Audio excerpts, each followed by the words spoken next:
Welcome, everyone. We're here for the second technical workshop of AO Ventures. I'm here with Lorimer, who's our Arweave and AO engineer, and you guys might be familiar with him. He conducted the first technical workshop, and he's going to be conducting the rest throughout the program. If you have any questions, please feel free to ask them in the comments, and we're going to try to go through and answer them once the presentation is complete. In this session, we're going to dive into the technical fundamentals of Arweave, including data storage retrieval, and advanced Arweave features. So with that being said, I'm excited to pass the mic to Lorimer and we can get started. Thanks, Jesse. Cool. Well, yeah, welcome to the second technical workshop. So yeah, just a little overview of where we are right now. If you remember, in the second workshop, in the first workshop we went over basically what Arweave is, what proof of access is, the wildfire protocol, permanence, the endowment, gateways, and yeah, just to touch on gateways, we actually did a talk with the founder of Oreo, Phil. So definitely try and check out that recording. And yeah, we also looked into a example DApp. So yeah, in this module, we're going to go a little bit deeper into the tools. Rather than just the theory side, wallets, sending transactions, like SDKs to use, things like that, as well as we've got like a simple DApp that will basically kind of get you started with your MVPs, how to integrate, wallets, and also sending Arweave tokens. So yeah, that ties us in nicely to wallets. So yeah, right now, in Arweave, there's two basic type of wallets, right? You've got like normal traditional Web3 browser wallets. So if you don't know what a wallet is coming from Web2, basically an easy way to like custody tokens. So, everyone gets like an individual private key. Think of it like, their wallet that holds funds. You can like receive money, you can send money. In our case, it's Arweave tokens, as well as like AO tokens eventually as well.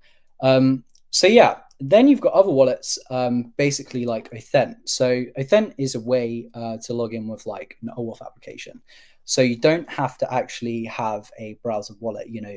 I've heard a few of your projects, and not necessarily focused just on Web3 users. You also want to onboard through like Web2. So with projects like Authent, you can have them log in with Google, Twitter, a simple email and password. It's a pretty cool kind of new idea. So instead of just having, like a browser extension, you can log in with traditional logins as well. So that ties us into transactions. So as I mentioned before, there's basically two types of transactions you can make in Arweave. You've got data transactions where you upload data to Arweave. So if I upload a picture of my cat, I can have my cat stay on the internet forever. And then you also have transfer transactions. So these transactions are like for transferring tokens to each other. And yeah, so the best SDK that you can probably use for transferring actual Arweave tokens is called Arweave.js. It was made by the original Arweave team. If you go to GitHub, you can basically find it on Arweave team/Arweave.js. So for uploading data, it's a little bit different. The Arweave.js SDK is still really good to use. But when we're uploading data to Arweave, if you kind of want access to your data instantly, as well as at a low cost, as well as if you're trying to onboard Web2 users who don't necessarily have the Arweave token, you're kind of stuck. The Arweave.js package works super, super, super good for transferring tokens. You just like basically import the Arweave module, you initialize it to your app, and then, a few clicks, and you can send transactions.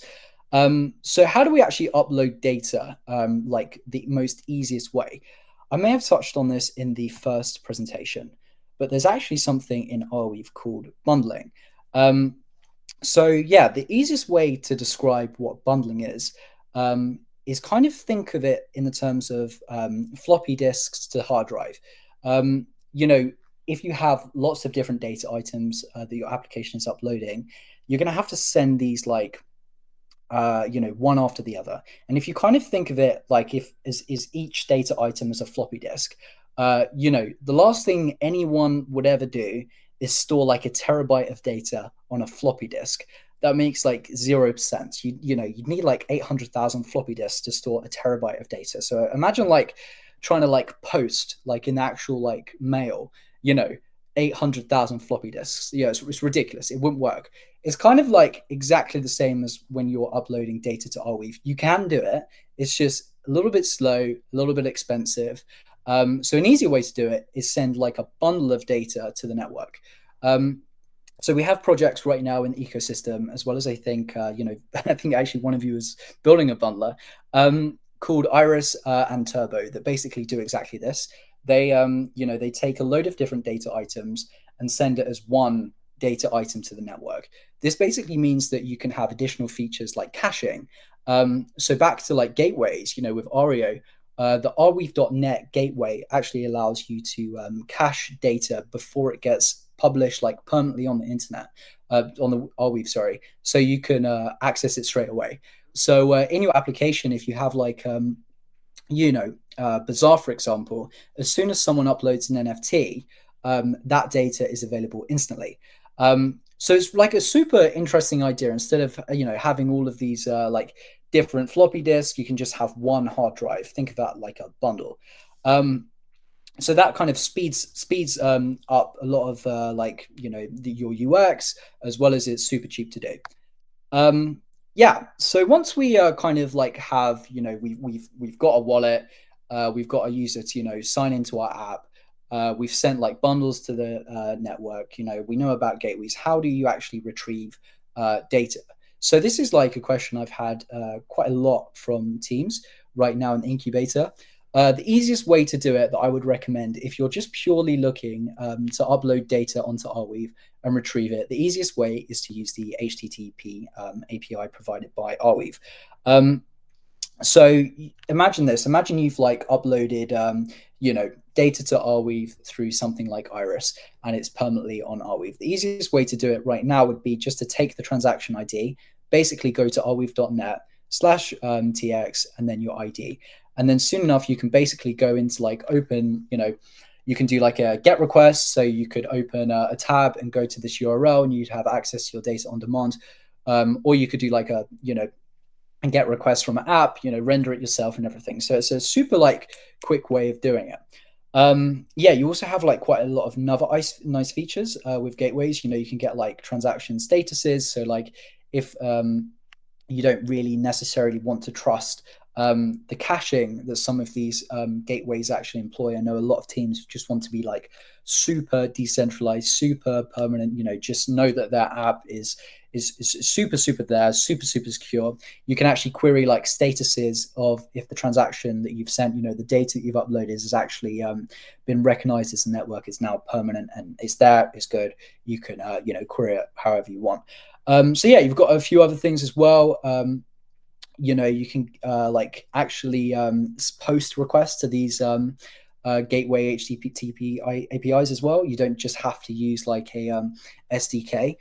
Sometimes, as this is again quite a young ecosystem, sometimes there aren't packages for the coding language that you guys are using. I've heard that as well. But instead, if you use like an HTTP API, pretty much all languages you can send requests.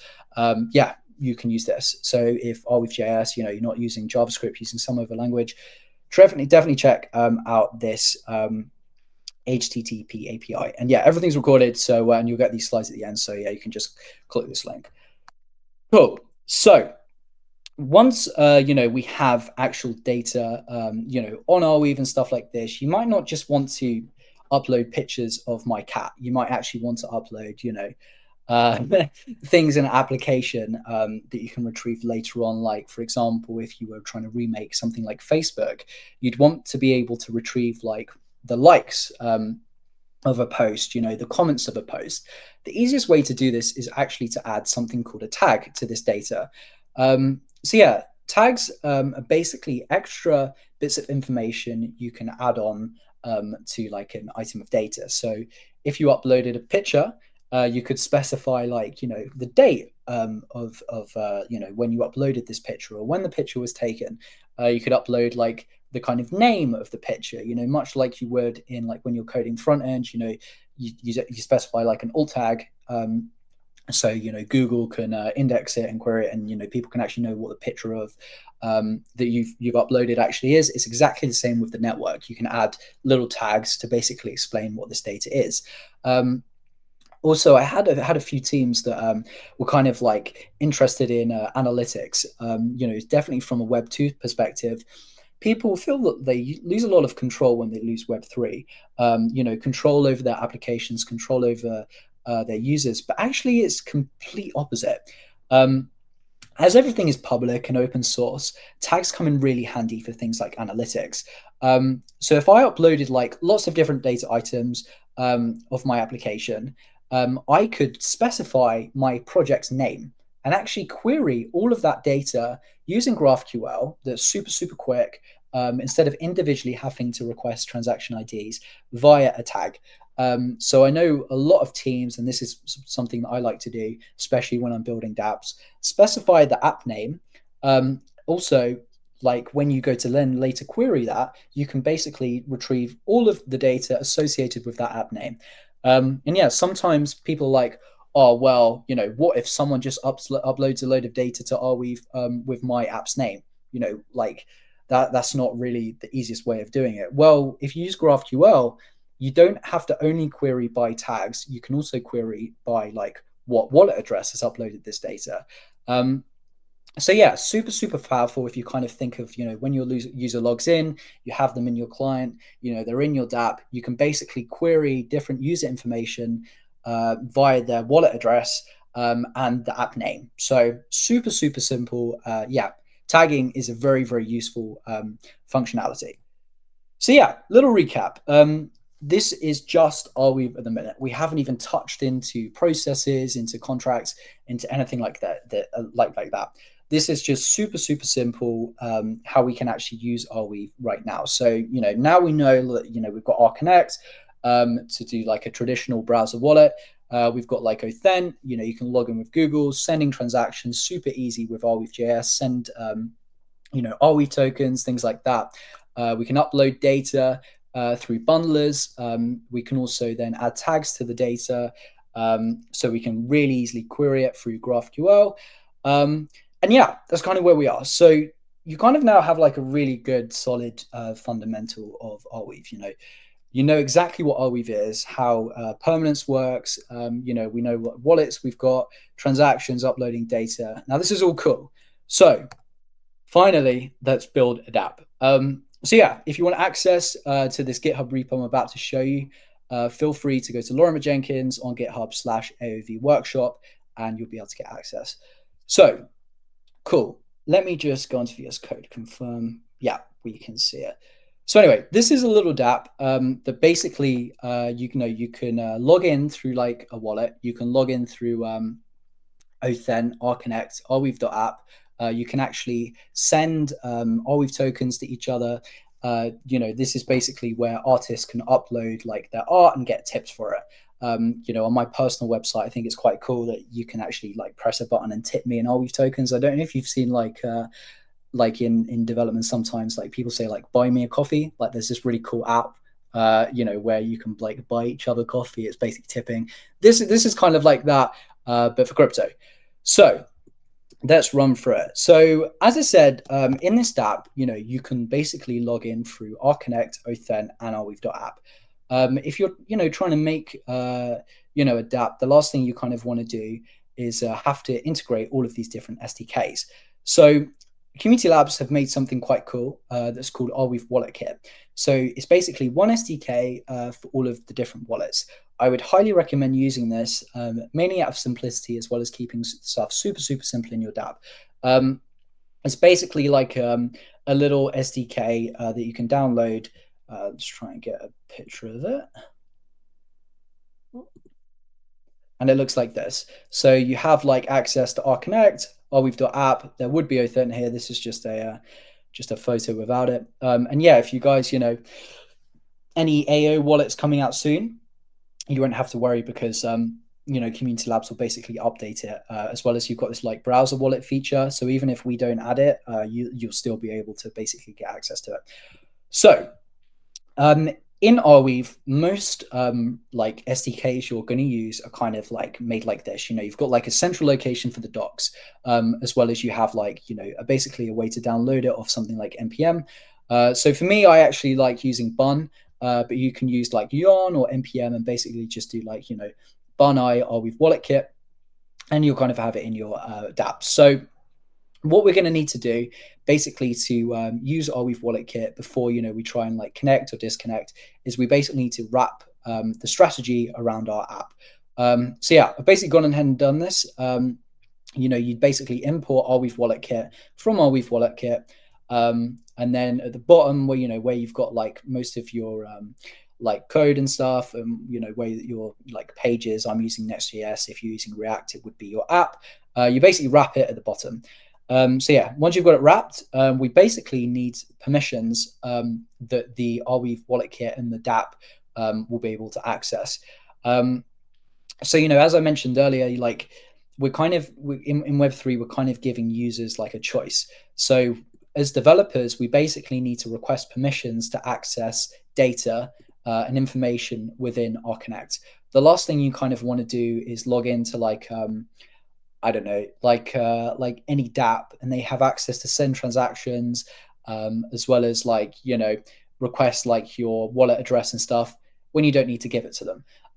So yeah, this kind of just lets like the user approve that your dApp can do certain things, and kind of is quite nice from a sense of security. So for this dApp, we basically access the user's wallet address, as well as we have the ability to sign transactions. You know, because we're basically sending Arweave. So yeah, once we've kind of got this, I find the easiest way to code with Arweave is to kind of do it like in a modular way, especially in your app. You know, one team said to me quite recently, they were like, "Oh, well, you know, I'm probably gonna have to change like my whole tech stack to facilitate Arweave." Like, no, this is like last thing you want to do is have spent, you know, 10 years learning to code and everything. You've got to redo that all over again just to use Arweave. That's kind of not how it is. We're using like a Next.js app here, and we just have a little folder here called Arweave utils. And then we have like a really, really simple function called use login, where we can keep all of like the crypto Web3 stuff in one file. So, you know, it's nice for like debugging, as well as you don't confuse it with any other like components in your app.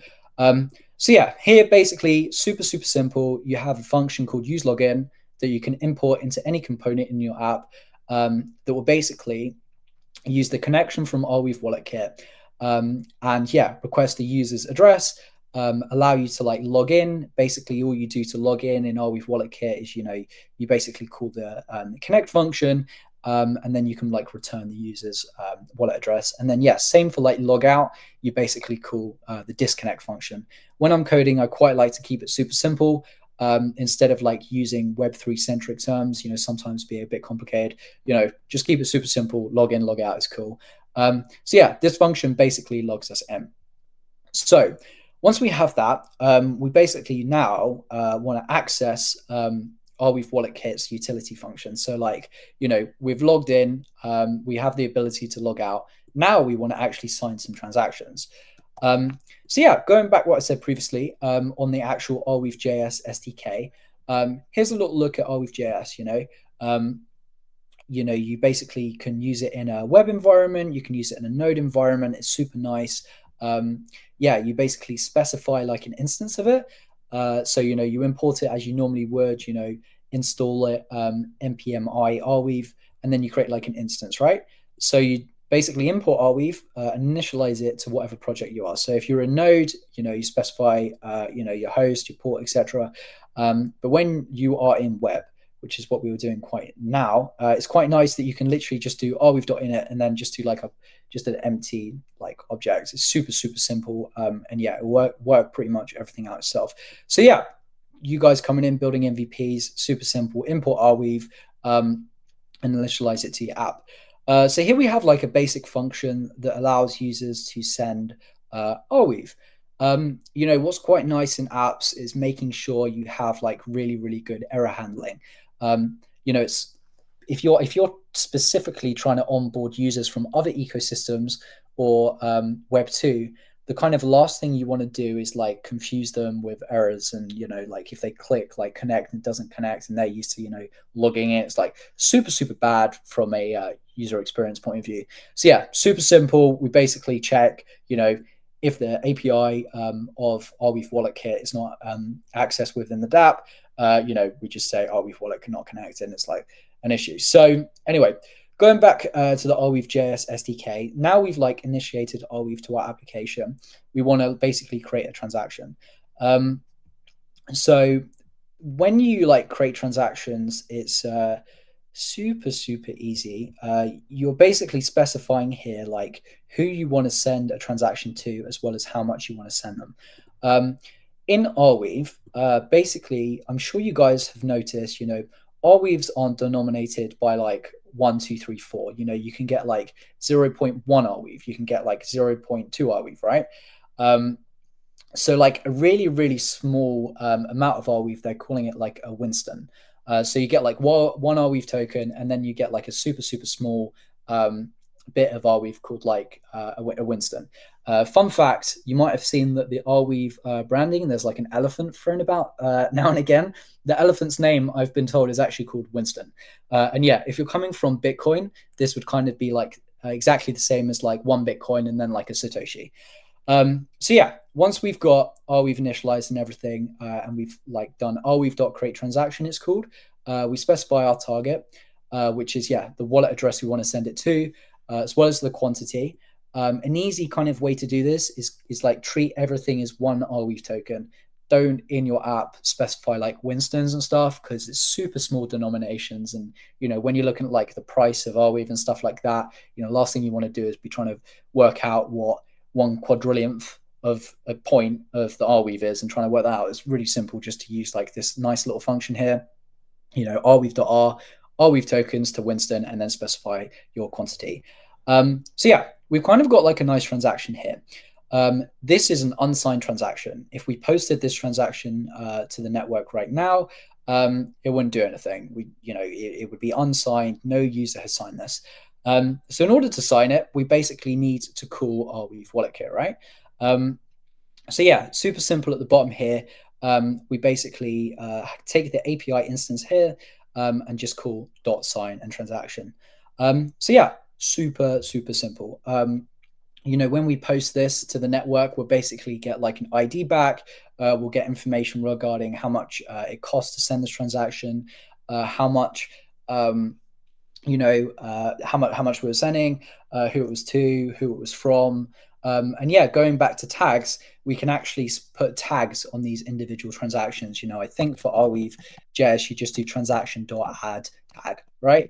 And you add like the name, when we're going back for our app name kind of idea, you'd go app name, and then you'd go something like Lorimer's app, right?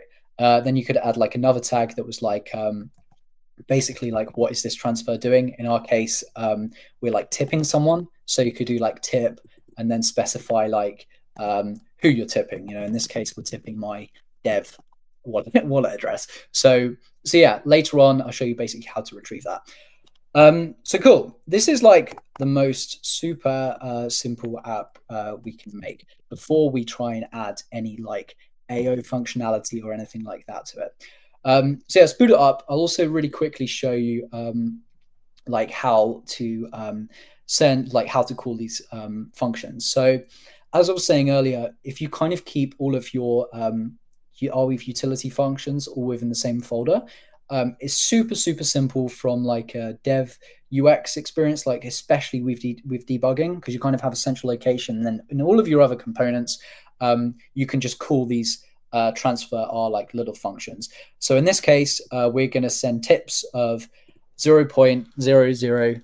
I'm not going to read that out. You get that idea. Yeah, like a really small amount of Arweave tokens to this recipient, which is my dev wallet address. If we were trying to make this a super fancy app, we'd like request the artist wallet address and basically specify it here. But to keep it super simple, we'll basically just send it to my other address.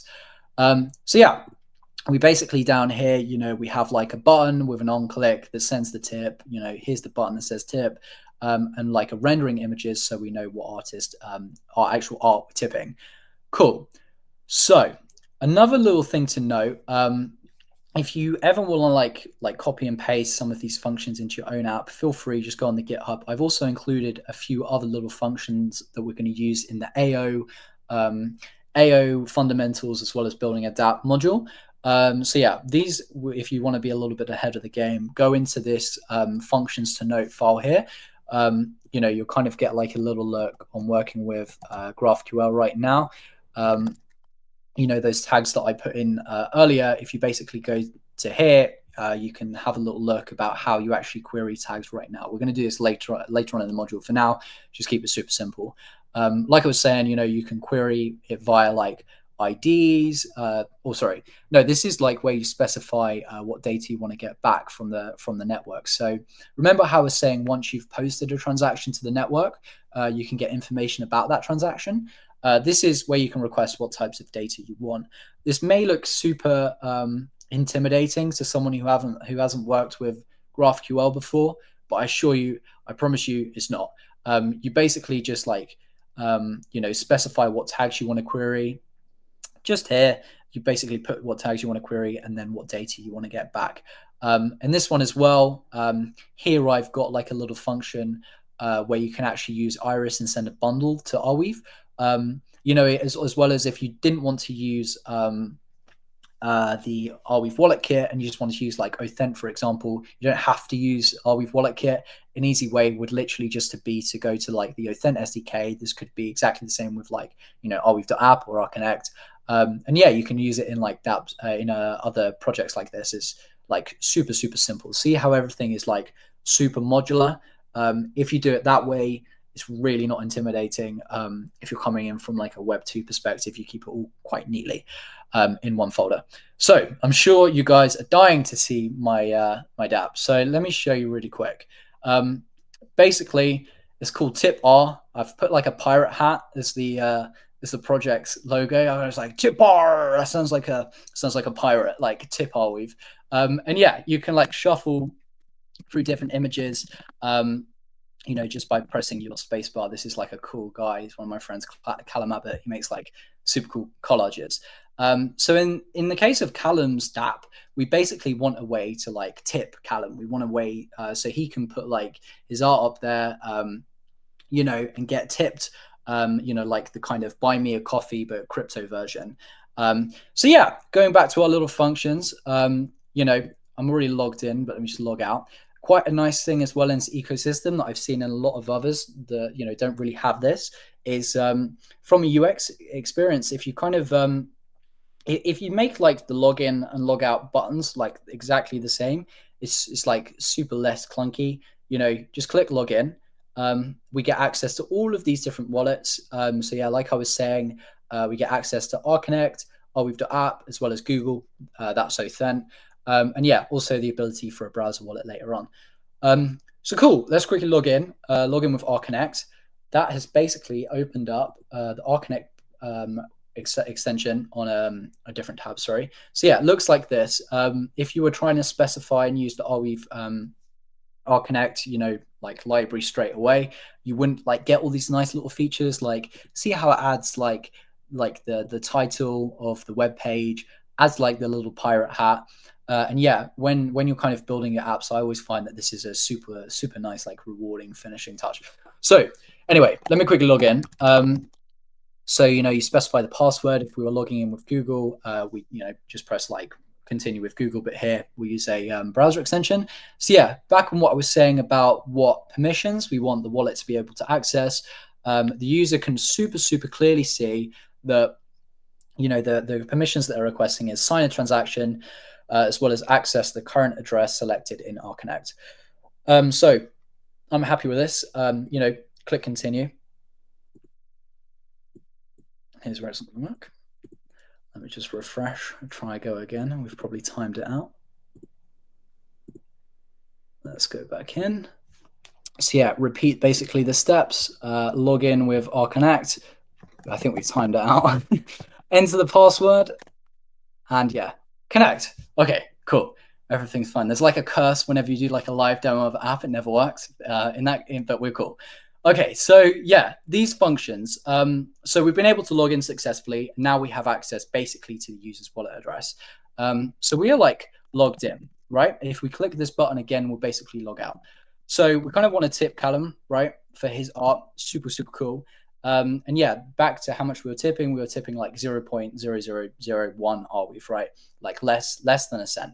So, down here, we basically just call the send tip function, and we'd see here from the rconnect extension that we've actually sent a tip to Callum, which is super, super cool. So yeah, as well as it's quite nice in the rconnect extension, you get that little pirate hat. Always think that's super cool. So yeah, once we've kind of put this all together, we've logged into an app, right? We've taken a user with a wallet address, we've logged them in, and we've been able to create a transaction using Arweave.js. If we wanted to create like a data transaction, it would be exactly the same process, exactly the same steps. Log in with a wallet, create the transaction, sign the transaction, and post it. So yeah, you're kind of thinking like, okay, how do I like figure out what's going on here? This looks great. How do I actually see the data on chain? So yeah, for that, you'll need basically like a block explorer. So, the Arweave block explorer is basically called ViewBlock. Super, super quick. There are other explorers about, but I always find ViewBlock is the easiest. So yeah, we'd like load up ViewBlock, and yeah, we get some nice data of like, how many transactions have been sent on the network. Wow, it's getting super big now. 5 billion. I remember it was like 1. It's crazy. Yeah, you get like to see all of the data that's being stored on chain at the minute. Like this transaction, we've got someone sending $16,000. So for you, basically you would go back into your dApp, get like the transaction ID of the transaction we just sent. Here it would be like something like transaction.id. Go into ViewBlock, basically paste the transaction ID in here, say we were using this one, and you'd get basically a really nice overview of what's going on with your dApp. So yeah, here we've basically got the most basic, simple dApp where you log in with a wallet, you create a transaction, you sign the transaction, and you're away. Exactly the same for data. So yeah, super, super nice. Cool. So yeah, in the next workshop, we're going to basically do like an introduction to AO. Much like how we did in our first module with learning what Arweave is, we'll do the exact same thing with AO.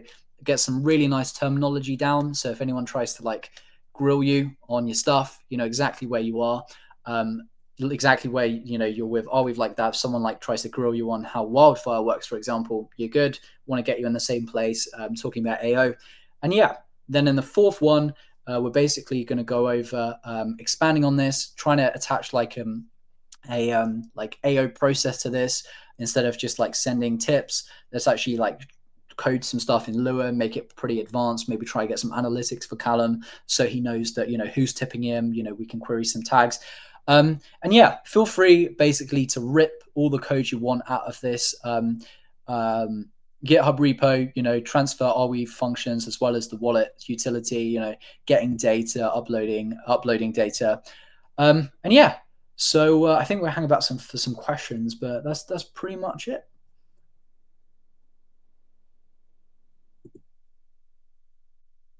Amazing. Thank you, Lorimer. The demo gods were really nice to us today, so I'm really happy about that.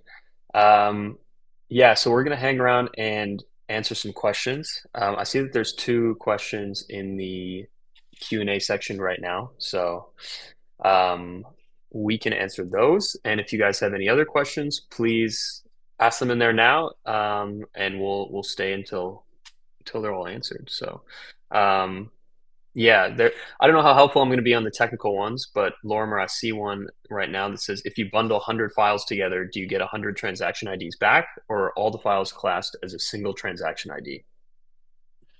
Good question. Yeah, it kind of depends how you like it.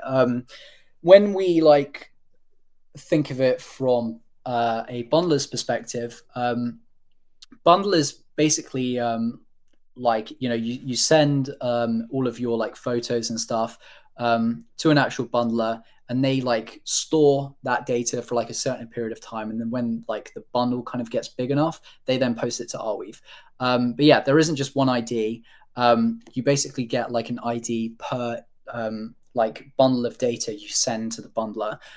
So yeah, in response to your question, if you sent 1,000 files individually to say a bundler called Iris, all individually you'd get 1,000 transaction IDs. But you can actually send a bundle of data to Iris, and then they will put that bundle inside an even bigger bundle and send that to the network. A really easy way to do this, you can use a library. What's that library called? I'll try and find it. If you ping me in the Discord, there's like a really good library that basically you can create like data items and send them to Iris. Let me quickly find this. But yeah, in response to your question, it's up to you. If you want to send 1,000 files individually to Iris, you get 1,000 different IDs. Otherwise, you can use like an SDK and send it all as one bundle to Iris, and you'll get one transaction ID. Great. I'll just read you the questions. Maybe it's easier this way. Second question is asking if gateways can be encrypted, and some additional context for this is I want to let our users store their information on Arweave, but don't want a common crawl or data aggregator to have access to the data. So in addition to the gateways being encrypted. Nice. And yeah, thanks, Sai. It's the SDK. It's called R Bundles. And yeah, good question. So you kind of don't really want to like, there's a saying like "trust me, bro," like thrown about quite a lot in Web3. You kind of don't want to get in that position. So instead of worrying about if gateways are encrypted, I would encrypt the data yourself. I think in Arweave Wallet Kit, and I know there is in RConnect, you can actually use the user's wallet address, or with Othent for that matter, use the actual user's wallet, use their private key, and encrypt it in the client. So before you even send it to any other projects or anything like that, that like the trust me, bro mentality, encrypt it locally in the client and then send it to the gateway.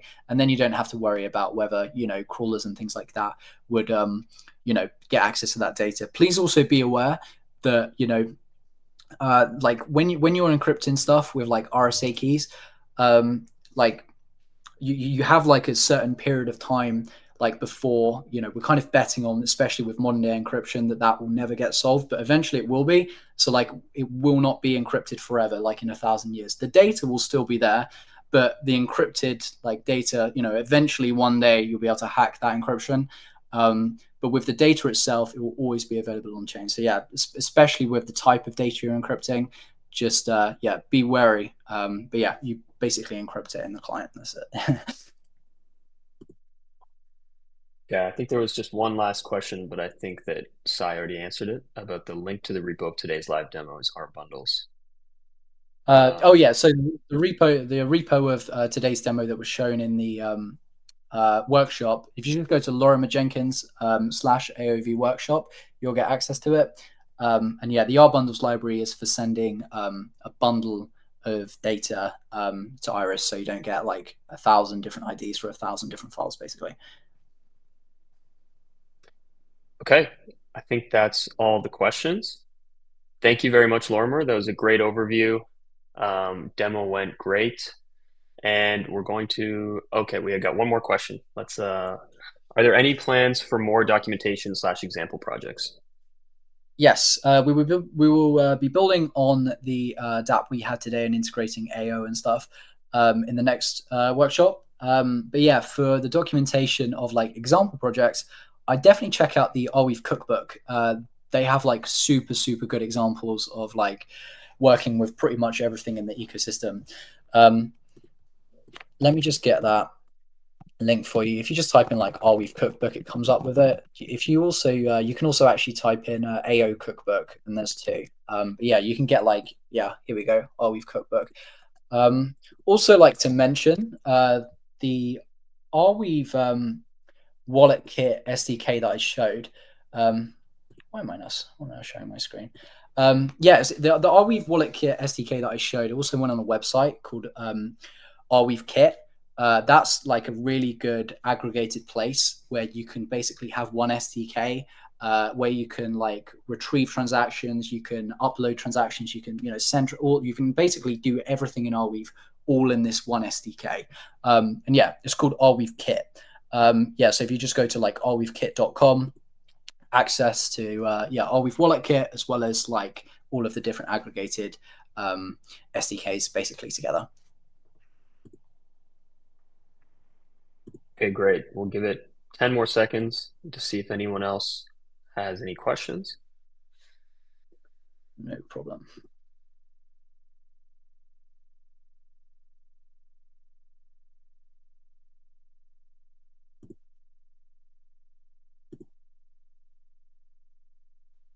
Okay. I think we're good to wrap up. Thank you, Lorimer. Great presentation. We'll be back next week with technical workshop number 3, as well as keynote number 2, which will be presented by Tom Wilson. So if you guys know him, he's a very experienced developer in the Arweave and AO ecosystem. So we're really excited for that one. And I'll be sending out an email shortly with all the registration links. Some of them are up on the website, so make sure to register to the Crowdcast events. And yeah, shoot me an email if you guys have any questions. And thank you all for being here, and looking forward to seeing you next week. Thanks, guys.